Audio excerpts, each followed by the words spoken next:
नमस्कार दोस्तों, बेबस लड़की के पार्ट 6 में आपका स्वागत है। आज की कहानी में हम जानेंगे कि किस तरह संजना एक प्लान बनाती है अपनी मालकिन को ख़त्म करने का। क्या वो इसमें कामयाब होती है? क्या वो इस जिस्म फरोशी के धंधे से बाहर निकल पाएगी? आइए इस कहानी को पढ़ते हैं। पिछली कड़ी में आपने पढ़ा कि श्याम ने आखिर संजना को इजहार मोहब्बत कर दिया था। आइए इसके आगे इस कहानी को पढ़ते हैं। वो वक्त आ ही गया जब मुझे समाज के दरिंदों द्वारा दिए गए यातनाओं की समीक्षा मेरे भगवान ने शुरू कर दी थी। शायद मेरे विधाता ने मेरे बिखरे हुए नसीब की पटरियों को समेट कर उसमें मेरी खुशियों की गाड़ी खड़ी करने का इरादा बना लिया था। मेरे मिट चुके किस्मत की लकीरों में बदलाव आनी शुरू हो गई थी। आज पूरे 8 दिन बीत चुके थे और हरिया रोज इस नरक की रानी को 2 बूंद पोलियो की खुराक के तर्ज पर दे जा रहा था। इस औरत की खूबसूरती अब उसकी बदसूरती में बदल चुकी थी। उसे रोज़ डॉक्टर देखने के लिए आते, मगर मुझे पता था कि अब इसे कोई दवा असर नहीं करेगा। उसके जिस्म में कई जख्म उभर आए थे और जबान में भी छाले पड़ गए थे। मैं रोज़ उसकी सेवा कर रही थी, कभी उसके सर दबाती, कभी उसके जख्मों को साफ करती। उसकी आंखें मेरी सेवा भाव से छलक जाती थी। और फिर 8वें दिन उसने पहली दफ़ा मुझे दर्द झेलते जबान से कहा, बेटी, मुझे किसी अनजान बीमारी ने घेर लिया है। कोई मेरे करीब नहीं आना चाहता, मगर एक तुम ही हो जो मेरी सेवा करती हो। भगवान ने तुम्हारे अंदर देवी का आत्मा दिया है। मुझ पर तुम्हारी ये सेवा उधार रहेगी। जब मैं ठीक हो जाऊंगी तो तुम्हें आदर सम्मान के साथ लौटाऊंगी। मैंने अपने मन में सोचा, हजारों लड़कियों की आत्मसम्मान, उनकी इज्जत को अपने सामने कुचलने वाली, कईयों की जिंदगी को निगल जाने वाली ये डायन आज सम्मान देने की बात कर रही है। मैंने रोनी आवाज़ में कहा, माँ जी, आप चिंता ना करें। मैं आपके इस कारोबार को चलाने की पूरी कोशिश कर रही हूँ। वो हरिया है ना, मेरी बहुत मदद कर रहा है। भगवान चाहे तो आपको जल्दी ठीक करेगा। लेकिन एक प्रॉब्लम है, उसने करहाते हुए पूछा। बेटी, तुम हमेशा मुझे माँ बोलकर पुकारती हो, मगर वो हरिया, उस पर मुझे ज़रा भी भरोसा नहीं है। इस कोटे को अब से तू ही संचालित करेगी, समझी? हाँ बेटी, बोलो क्या प्रॉब्लम है। मैं तो उठने के भी लायक नहीं हूँ। मैंने उसके सर में हाथ फेरते हुए कहा, माँ जी, जब से आप बीमार पड़ी हो ग्राहक आने कम हो गए हैं। कोठे की सिक्योरिटी मुस्टंडों और प्रशासन को पेमेंट करनी होगी। उस हरिया ने बताया कि पुलिस वाले आए थे, आप सो रही थी, धमका कर गए और वो लोग बोल रहे थे कि पिछले हफ्ते में इन्हें रुपए नहीं पहुंचे हैं। उस औरत ने अपने तकिए के नीचे से अपने बैंक का चेक बुक निकाला। मैंने देखा कि हस्ताक्षर करते समय उसके हाथ कांप रहे थे। चेक मिलने के बाद मैंने हरिया को देते हुए कहा, ये ले हरिया, 2 लाख का चेक है। ये हमारी पहली आमदनी का द्वार है। मगर उस पुलिस वाले को इस बार कम पैसे देना, बोलना धंधा चौपट है, बाद में ज़्यादा बकाया देंगे। हरिया के मुंह से लाल टपक रहा था। उसने मुझे भींचते हुए कहा, चमक चलो, आई लव यू। तुम तो पूरी खिलाड़ी निकली रे। मैंने हंसते हुए कहा, हरिया, ये तो बस खेल की शुरुआत है। तो बस देखता जा, मैं इस कोठे की मालकिन बनूंगी और तू मेरा मालिक। हरिया का कहा के साथ हंसने लगा। उसके बाद हरिया बैंक के लिए निकल गया और मैं अपने रूम में आ गई। अब मेरा सबसे प्यारा राम मुझे याद आने लगा था। उसे भी उसकी करने की सज़ा तो मिलनी ही चाहिए ना, जिसने मुझे इस नर्क में ढकेला। मैं उसे यूं कैसे जाने देती। मैंने अपना मोबाइल निकाला और राम के नंबर पे कॉल लगा दिया। कुछ रिंग में ही उसने फ़ोन उठा लिया था और फ़ोन उठाते ही हेलो कहा। मैं एक मासूम सी लड़की की आवाज़ में कहा, अस्सलाम वालेकुम, रफ़ीक भाई बोल रहे हैं क्या? दूसरी ओर से राम ने जवाब दिया, जी आप कौन? मैंने कहा, आयशा सलीम बोल रही हूँ। क्या आप रफ़ीक भाई बोल रहे हो? उसने कहा, जी नहीं, आपको कोई गलतफहमी हुई, या फिर से एक बार अपने द्वारा लगाए नंबर को चेक करें। मैं साहिल खान बोल रहा हूँ। मुझे हंसी आ गई। मैंने माफ़ी मांगते हुए कहा, माफ़ कीजिएगा, गलती से आपको फ़ोन लग गया। उसने कहा, जी कोई बात नहीं, ऐसा होता है। फिर मैंने फ़ोन रख दिया, लेकिन 5 मिनट ही नहीं गुजरा था उसका फ़ोन आया और उसने मुझसे कहा, मोहतरमा, आपकी आवाज़ बहुत प्यारी है, वैसे आप कौन हैं? मैंने बताया, जी मैं इस शहर में रहती हूँ और काम करती हूँ, वैसे अनजान लोगों से बात नहीं कर सकती, अब्बा जान बहुत नाराज़ होंगे। उसने शब्दों के बाढ़ चलाते हुए बात को जारी रखी और कहा, मैडम, बात करने में क्या प्रॉब्लम है? आप आज के मॉडर्न ज़माने में हो। मैं फ़ोन पर हंसने लगी और फिर वही पुराने अंदाज में वो मेरी आवाज़ की तारीफ़ों का पुल बांधने लगा और इस तरह 2 घंटे हम बात करते रहे। फिर उसने मेरी एक तस्वीर मांगी। मैंने इंटरनेट से निकाल कर एक खूबसूरत सी लड़की की तस्वीर उसे भेज दी। मैं उसे एक खुले विचार वाली लड़की बनकर बात कर रही और उसने दोस्ती को भांपते हुए मुझे मिलने के लिए कहा। मैंने हाँ करने में देर नहीं किया और कहा, आप मुझे एक अच्छे इंसान मालूम पड़ते हो। आपसे मिलने में मुझे कोई हर्ज नहीं है। आप कल शाम डॉक्टर कपूर क्लिनिक के पास आ जाओ, मैं वहीं काम करती हूँ।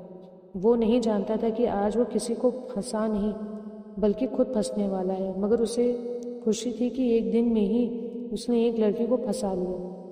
आज 10वां दिन था। हर रोज़ मेरी आज़ादी की ओर एक कदम से सुकून महसूस होता था। मैं खुश रहने लगी थी।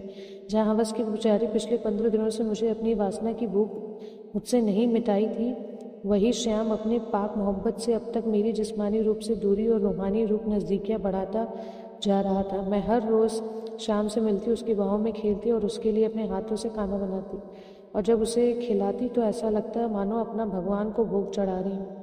मैं अपने रूम में बैठी थी, तभी मुझे कुछ गिरने की आवाज़ आई। मैं बाहर आई तो चुड़ैल पानी तक नहीं पी पा रही थी। मैंने उसे पानी बढ़ाते हुए कहा, माँ जी माफ़ कर दीजिएगा, मैं हिसाब कर रही थी इसलिए आ नहीं पाई। ये लीजिए 70,000 आपके पैसे। मैंने उन पुलिस वालों को बोल दिया कि आमदनी कम है, इसलिए हफ्ता भी कम ही मिलेगा।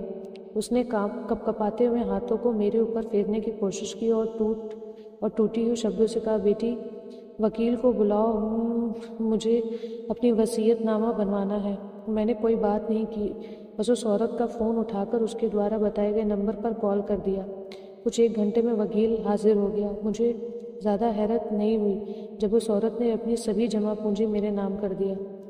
अब मैं इस जगह की मालकिन बन चुकी थी। वकील के जाने के बाद मैंने उस औरत से कहा, माँ जी वैसे तो मैं इस काबिल नहीं कि आपके इस साम्राज्य में आपके द्वारा दी गई जिम्मेदारी को अच्छे से निभा सकूं, पर पूरी कोशिश करूंगी, वादा करती हूँ।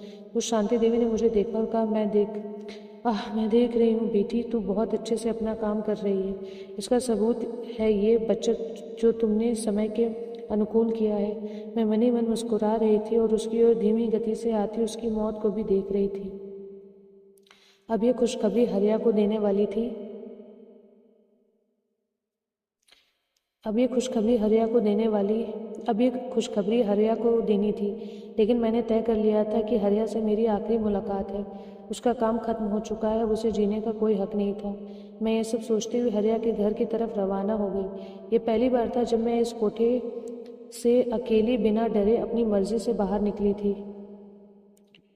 अब मैं उसके घर की तरफ बढ़ती जा रही थी। मैंने कहीं पढ़ा था कि इंसान को उसके किए का फल इसी दुनिया में मिलता है। लोग भूल जाते हैं कि ईश्वर के पास भी उसके किए पापों का पूरा लेखा जोखा होता है। लेकिन हरिया ये भूल गया था कि वो सिर्फ भगवान का ही नहीं, मेरा भी दुश्मन था। उसने मेरी इज्जत, मेरे सम्मान के डाल पर बैठकर उसी को ही काटा था। आखिर उसे गिरना तो पड़ेगा। अगर औरत लक्ष्मी का रूप है तो चंडिका भी है। प्यार के खातिर अगर वो अग्नि परीक्षा दे सकती है तो माँ काली बनकर राक्षसों का नाश भी कर सकती है। सोच की तूफानों में उलझी मेरी निगाहें लगातार कार की विंडो से बाहर टकटकी लगाए तक रही थी। जब हरिया का घर देखा और मैं उसके सांसों को अपने हाथों से बंद करूं। आखिर मैं हरिया के घर पहुंच चुकी थी। जैसे ही मैं अंदर दाखिल हुई तो मैंने देखा कि हरिया अपनी चमचमाती रिवॉल्वर को साफ कर रहा था। पहले तो मैं डर गई, पर जल्दी अपने डर पर काबू पाते हुए अपने इरादों को और मजबूत कर लिया। मेरे मस्तिष्क ने जल्द ही मुझे सोचने का मौका दिया कि इस दरिंदे के हाथ में गीता पुराण तो हो ही नहीं सकती। खैर उसकी नज़र मुझ पर पड़ी तो वो अपने गन को एक साइड रखते हुए दौड़कर दरवाजे के पास आ गया और कहा, अरे चमक चलो, तुम अकेले मेरे घर, किसी ने रोका नहीं? मैंने उसको होठों को सहलाते हुए एक सर्द आवाज़ में कहा, हरिया अब से तू मेरा मालिक बन गया। हरिया देख हरिया, हमारा सपना पूरा हुआ। मैं उस कोटे और उस शांति देवी की सारी संपत्ति की मालकिन बन गई। ये सब तेरा है हरिया, सब तेरा। हरिया को मानो बोलती बंद हो गई हो। उसकी आंखों की चमक के साथ उसने खुले हुए मुंह की सारी गंदी गंदी दांत बाहर निकल आई थी। फिर एक जोर की हंसी के साथ उसने मुझे अपने गोद में उठा लिया और मुझे पलंग पर पटकते हुए जोर से कहा, चमक चलो, तूने तो कमाल कर दिया रे मेरी चमक चलो। अब से हम करोड़ों के मालिक बन गए। आज मैं बहुत खुश हूँ मेरी रानी। मैंने उसकी शर्ट उतारते हुए कहा, हाँ हरिया हाँ, अब से सब मेरे नाम है। और मैंने कहा था ना, जो कुछ मेरा है वो सब तेरा है। आज से मैं सिर्फ तेरी हूँ हरिया, सिर्फ तेरी। अब मैं किसी के साथ नहीं सोऊंगी। ये ले हरिया, ये ले, कर ले जितना प्यार करना है मुझे। मैंने अपनी चुन्नी फेंकते हुए उसके नाक से अपनी नाक रगड़ने लगी। उसके कानों में हल्के से अपने दांतों से काटती हुई बोली, हरिया आज तो तुझ पर मैं वो प्यार बरसाऊंगी कि तेरी जान ही निकल जाएगी। आज तेरे साथ जी भर के पीऊँगी और तुझे पिलाऊँगी हरिया। आज से ज़्यादा खुशी वाला दिन मेरी ज़िंदगी में कभी नहीं आया। इतना सुनते ही हरिया ने अपने सारे कपड़े उतारना शुरू कर दिया। वो मुझे चूम रहा था, चाट रहा था, उसने मुझे जकड़ लिया था। मैं भी उसके खुले जिस्म को सहलाने लगी। हरिया ने एक एक कर मेरे जिस्म के सारे कपड़ों से आज़ाद कर दिया और अब वो मेरे नीचे था और मेरे जुल्फ़े उसके गालों पर थी। मैंने उसको अपना जिस्म की गर्मी दे रही थी, उसके जांघों के बीच अपने हाथों से मसल रही थी। वो मदहोश होने लगा था, उसकी आंखें बंद थी। मैं आहिस्ता आहिस्ता बेड से उतरने लगी। मैं जैसे ही खड़ी हुई, उसने मेरा हाथ पकड़ और पुनः अपनी ओर खींच लिया। मैंने उसे एक सर्द मुस्कान के साथ उसके होठों पर अपनी उंगलियां फेरी और कहा, रुक जा हरिया, तेरे इस नशे में मैं और बढ़ाना चाहती हूँ। आज तू भी पिएगा और मैं भी जी भरकर पीऊँगी। तेरे लिए अपने इन मुलायम हाथों से मैं पैग बनाऊँगी। उसने उमंग भरी निगाहों से अपने मुस्कुराते हुए लबों फैलाए और दांतों को चीरते हुए किसी स्प्रिंग की तरह सर हिलाते हुए हाँ में हाँ मिलाया। मैं उठी और शराब की बोतल और 2 ग्लास ले आई जो पास ही एक शीशे की अलमारी में सजी हुई थी। मैंने दोनों ग्लास से पैक तैयार किया और हरिया के लबों से लगा दिया। हरिया एक झटके में सारा पैक गटक गया। हंसते हुए उसने मेरी पैक भी गटक ली। उसने एक पैक मुझे भी पिलाने की कोशिश की, मगर वो पैक मैंने अपने जिस्म से उड़ेल दिया। अब वो शराब से भीगे मेरे अंगों को चाट रहा था। अब तक उसने बदहवाशी में कोई गिलास गटक चुका था। मैं देख रही थी कि अब वो पीने की हालत में नहीं है।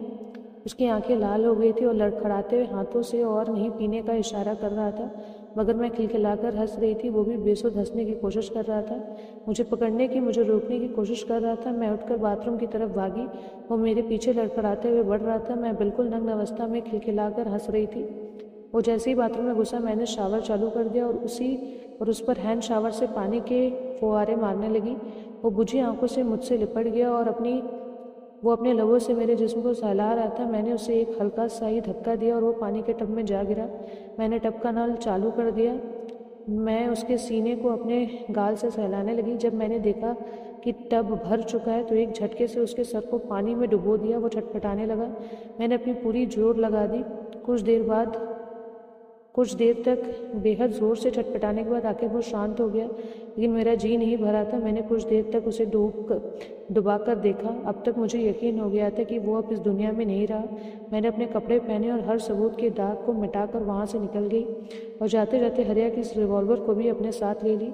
मैं जानती थी अगर पुलिस मुझ तक पहुँचती है तो कुछ नहीं कर पाएगी, क्योंकि ये एक ज़्यादा शराब पी लेने की वजह से हुई मौत थी। अब मैं कोठे में वापस आ चुकी थी।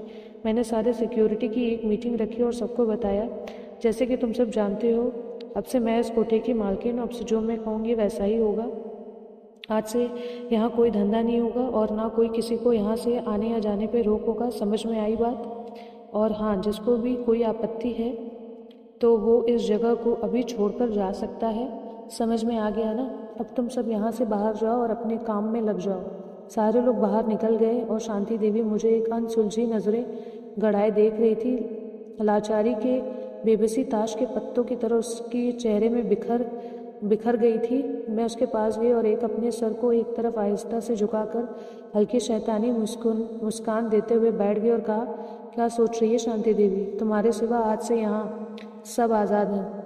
यकीन नहीं होता ना? मुझे भी नहीं हुआ था जब तुमने बेरहमी से मेरी मर्जी की कत्ल कर के इन अंगारों में मुझे झोंक दिया था। याद कर डायन, याद कर। तेरे वजह से ना जाने कितने भूखे कुत्तों ने मुझे नोच नोच कर खाया। दिल तो करता है तुझे अभी के अभी गोली मार दूं, मगर तू वैसे ही 2-4 दिन में सड़ गल मर जाएगी। उसके बाद मैंने सारी लड़कियों को अपने पास बुलाया। वहाँ कुछ 40 से 45 लड़कियाँ थीं। सबके चेहरे में एक डर सा था।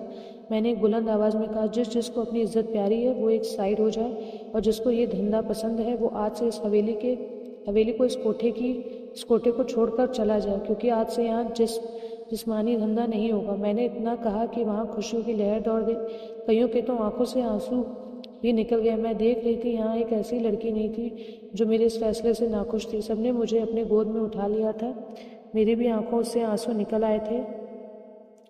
मैंने भी जितना हो सका सबको अपने गले से लगाया। वातावरण गमगीन था, मगर सबके जज्बात आज आज़ाद थे। फिर मैंने कईयों के आंसू तक पहुँचते हुए कहा, तुम सब के अपने अरमान थे, आज उसे पूरा करो और दिल भर के उड़ो। जो जब अपने घर जाना चाहती हैं जा सकते हो, जो यहाँ रुकना चाहते हैं वो रुक सकते हो, क्योंकि अब इस कोठे में जिस्म का नहीं हमारे हुनर का कारोबार होगा। हम यहाँ छोटे घरेलू उद्योग लगाएंगे। आज के इस शांति देवी का साम्राज्य खत्म हुआ क्योंकि ये वक्त अब हमारा है। उसके बाद उस कोठे में ढेर सारी खुशियों की लहर एक साथ दौड़ पड़ी। हम बहुत सारी लड़कियाँ थीं, हम बहुत सारी सहेलियाँ थीं। मेरी हिम्मत ना हारने के कारण ये सब मुमकिन हो पाया था। अगर सारी लड़कियाँ अपने अंदर की आग को अपने सूझबूझ से बाहर निकालें तो सारी दुनिया में आग लगा सकती हैं। इस कोठे की बंद होने की खबर दूर तक फैल चुका था, मगर इस शहर में इस कोठे के कुछ दूर एक और कोठा था और मैं नहीं चाहती थी कि वो कोठा भी मौजूद रहे। इसलिए अब मैंने एक प्रण कर लिया शबनम बानो की इस कोठे को बंद करने की। लेकिन मैं जानती थी ऐसा करने में एक बड़ी मुसीबत में फंस सकती हूँ, मगर मैं करूँगी, हाँ करूँगी और ज़रूर करूँगी। इसी के साथ फिर मैं आगे बढ़ी।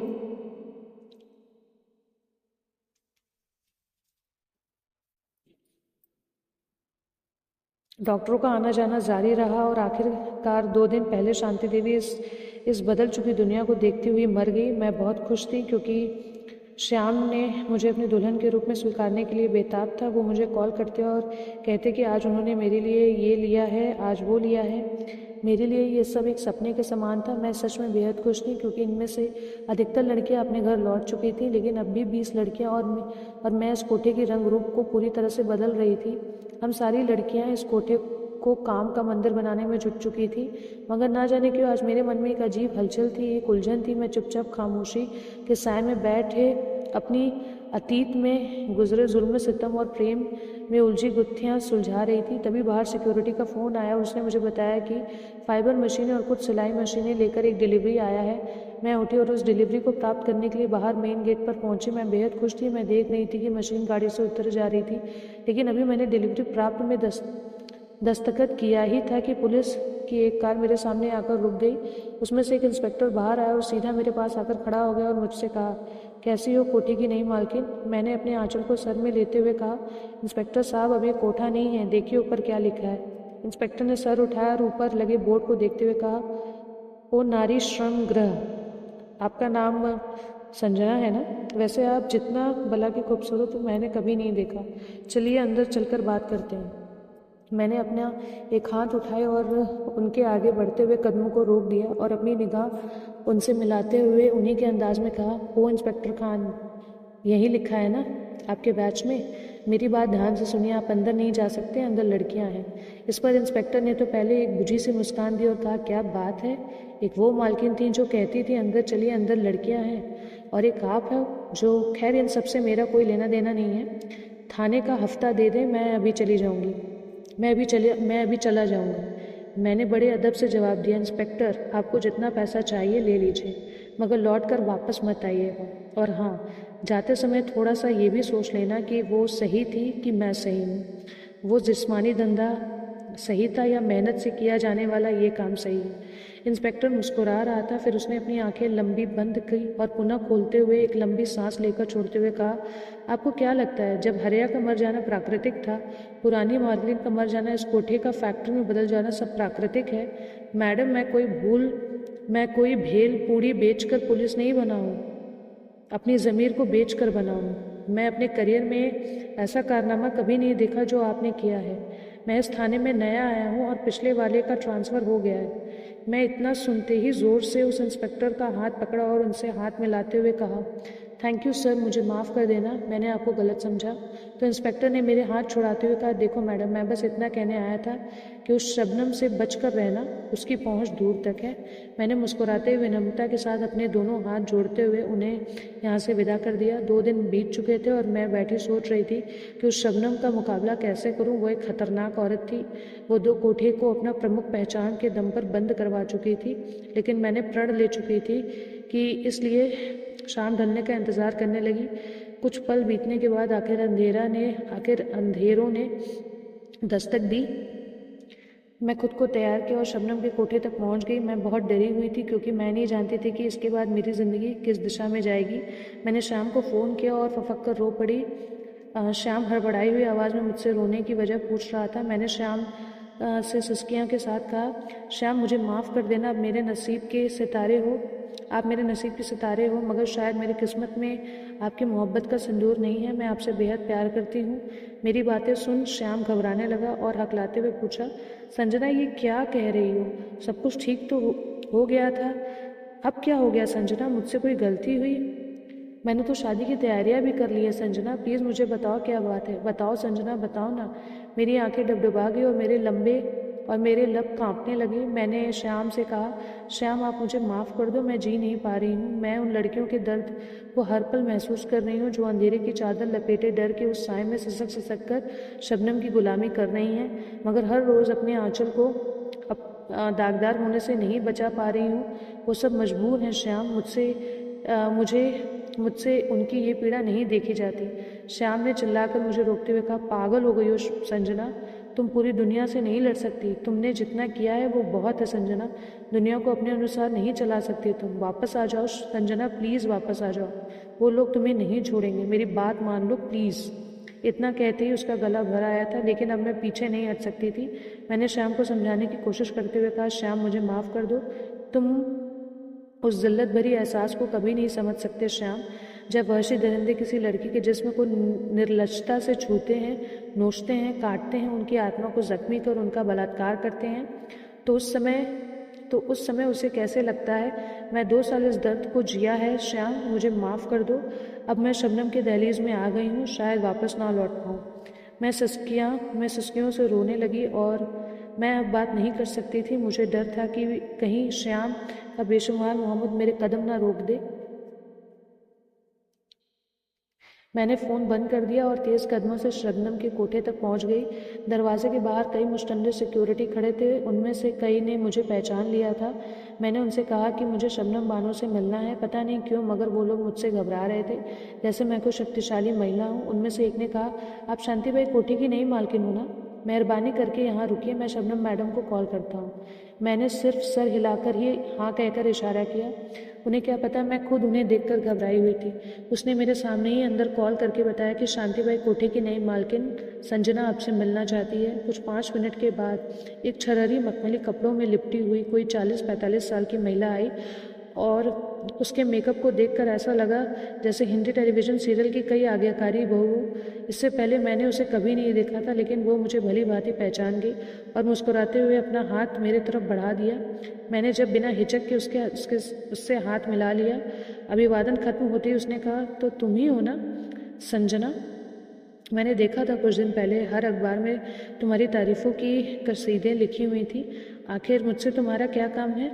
मैंने भी मुस्कुराते हुए कहा, शबनम जी, क्या मैं आपसे अकेले में कुछ बात कर सकती हूँ? उसने चलने का इशारा किया और अब हम कोठे के अंदर बढ़ रहे थे। चलते हुए ही उसने मुझसे पूछा, तो इसमें तुम्हारी कौन सी चाल है? खैर, इस बात को रहने दो, अब तुम इस कोठे के अंदर हो, अगर कोई चाल भी होगी तो चल नहीं पाओगी। मैंने मुस्कुराते हुए कहा, मेरी कोई चाल नहीं है, मैं बस इतना कहने आई थी कि जिस्मों के कारोबार के अलावा भी कई धंधे हैं। शबनम, आप मुझे देखो, आपको नहीं लगता कि मेहनत करने से आप ज़्यादा पैसा बना सकती हो बनस्बत इस और कानूनी जिस्म फरोशी के धंधे से? वो ज़ोर से हंसने लगी। हम तब तक अंदर एक बड़े से हॉल में थे। उसने मुझे बैठने का इशारा किया और मेरे सामने बैठ गई और कहा, देख लड़की, तू क्या करती है, कौन सा धंधा करती है, इससे मुझे कोई फ़र्क नहीं पड़ता। अच्छा हुआ जो तूने उस शांति देवी का धंधा बंद करवा दिया। मैं कब से इसी कोशिश में थी, इसलिए मैंने इन सब में कोई हस्तक्षेप नहीं किया, लेकिन तेरी हिम्मत की दाद देती हूँ कि सीधा मेरे पास मेरे कोठे में बैठ कर मुझे सलाह दे रही है कि मैं अपना धंधा बंद कर दूँ। इस शहर में अब सिर्फ मेरा वैसा खाना है, अब तो मेरी उम्मीदें और बढ़ गई है। मैंने उसे रोकते हुए कहा, देखो शबनम, मेरी तुमसे कोई दुश्मनी नहीं है और मैं बस इतना चाहती हूँ कि मेरी बातों को भी। उसने काटते हुए कहा, तुम क्या चाहती हो वो रहने दो, मैं क्या चाहती हूँ वो सुनो। असल में तुम एक वैश्या हो और वैश्या ही रहोगी। भला की खूबसूरत हो तुम, सही जगह आई हो। तुम जैसे की कीमत भी बहुत है। पहली बार जब बिना खर्चे पार्सल खुद चलकर आए हो। तुम मेरी हो गई संजना। अब तुमसे मैं इतना वसूलूंगी कि तुम्हें सांस लेने की फुर्सत नहीं होगी। मेरे हर दूसरे ग्राहक को मैं तुम्हें ही बताऊंगी। ये सब सुनते ही मेरा खौलता हुआ खून मेरे रगों में कितनी तेजी से प्रभावित हो रहा था, मैं बता नहीं सकती। मैंने एक जोरदार बुलंद आवाज में चिल्लाकर कहा, बहन की टकी, तू बैठाएगी मुझे अपने कोठे में?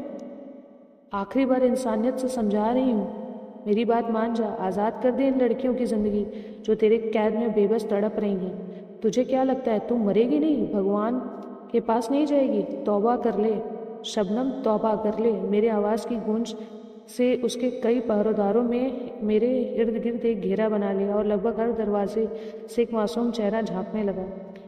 उसने उन मुश्तंडों को इशारा से दूर हटने के लिए कहा और मेरे बिल्कुल सामने आकर आहिस्ता से बोली, तुझे तो सब पता है ना इस दुनिया के बारे में, तो क्या अपना गला फाड़ रही है? यहाँ की दीवारें मुर्दा हैं, तुम्हारी चीख से यहाँ कोई हलचल नहीं होने वाली। और हाँ, तुम इस शतरंज की बिसात की एक छोटी सी प्यादा हो, तुम कुछ नहीं कर सकती।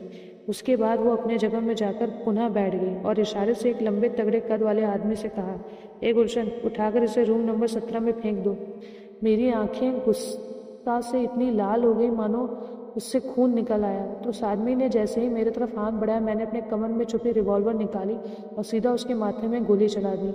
वो उसी पल वहीं ढह हो गया। ये देख शबनम हतप्रभ रह गई। मैंने एक बार चारों दिशा में देखा और शबनम के दिल पर अपना गन रखते हुए कहा, शबनम तू भूल गई, जब प्यादा आखिरी घर में पहुंच जाए तो वो रानी बन जाता है। वो कुछ बोलना चाह रही थी मगर मैंने कोई मौका नहीं दिया और गोली दाग दी। उसके बाद सब मुझ पर टूट पड़े और मैंने मुझ पर गोलियां चलाने की कोशिश करने वालों पर अंधाधुंध सारी गोलियां चला दी, लेकिन एक गोली मेरे दिल के ठीक ऊपर लग गई।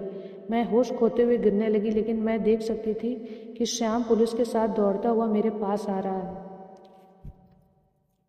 इसी के साथ दोस्तों, अब मिलते हैं बेबस लड़की के पार्ट 7 में और देखते हैं कि आखिर संजना जीती है या उसकी मृत्यु हो जाती है, और देखते हैं कि इस कहानी का अंत क्या है। मिलते हैं अगले भाग में। अगर आपको ये वीडियो पसंद आए तो वीडियो को लाइक, शेयर, सब्सक्राइब ज़रूर करें। मिलते हैं अगले वीडियो में। धन्यवाद।